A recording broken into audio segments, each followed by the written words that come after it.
कृष्ण जन्म. कंस हा मथुरेचा राजा होता. तो फार अन्यायी होता, क्रूर होता. म्हाताऱ्या वडिलांना त्याने तुरुंगात टाकले. मग तो स्वतः राजा बनला. कंसाच्या बहिणीचे नाव देवकी.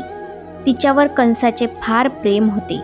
देवकीचे वसुदेवाशी लग्न झाले तेव्हा एक आकाशवाणी झाली. आकाशातून शब्द ऐकू आले, दुष्ट कंसा, सावध रहा, देवकीचा 8वा मुलगा तुला ठार मारणार आहे.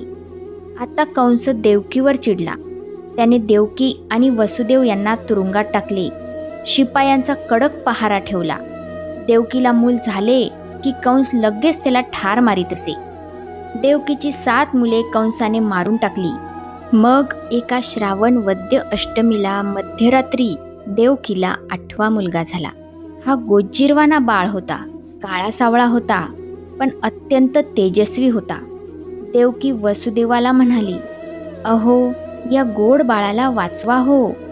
वसुदेवाने तान्हुल्या बाळाला एका टोपलीत ठेवले तेव्हा एक नवल घडले. तुरुंगाचे दार आपोआप उघडले. पहारेकरी गाढ झोपलेले होते. वसुदेव बाळाला घेऊन गोकुळाकडे निघाला. रात्र वादळी होती. मुसळधार पाऊस पडत होता. यमुना नदीला पूर आला होता.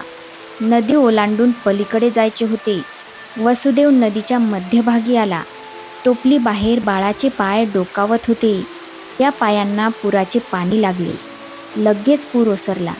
वसुदेव बाळासह गोकुळात पोहोचला. गोकुळातील नंद हा वसुदेवाचा मित्र होता. यशोदा ही नंदाची बायको. तिला त्याच रात्री मुलगी झाली. वसुदेवाने आपला मुलगा पाळण्यात ठेवला आणि यशोदेची तान्ही मुलगी उचलली.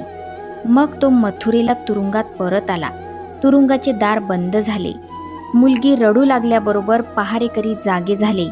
त्यांनी कंसाला कळविले की देवकीला मुलगी झाली. कंस लगेच तेथे आला. त्या मुलीला हातात धरून गरगर फिरवू लागला. तो तिला जमिनीवर आपटणार होता, पण त्यापूर्वीच ती त्याच्या हातातून निसटली, वर आकाशात गेली. त्याबरोबर लख्खन वीज चमकली. इतक्यात आकाशवाणी झाली, कंसा, तुला ठार मारणारा कृष्ण सुखरूप आहे. तो गोकुळात वाढत आहे. तर अशा प्रकारे कृष्ण जन्म ही गोष्ट इथेच संपली. भेटूया पुढच्या व्हिडिओमध्ये. तोपर्यंत धन्यवाद.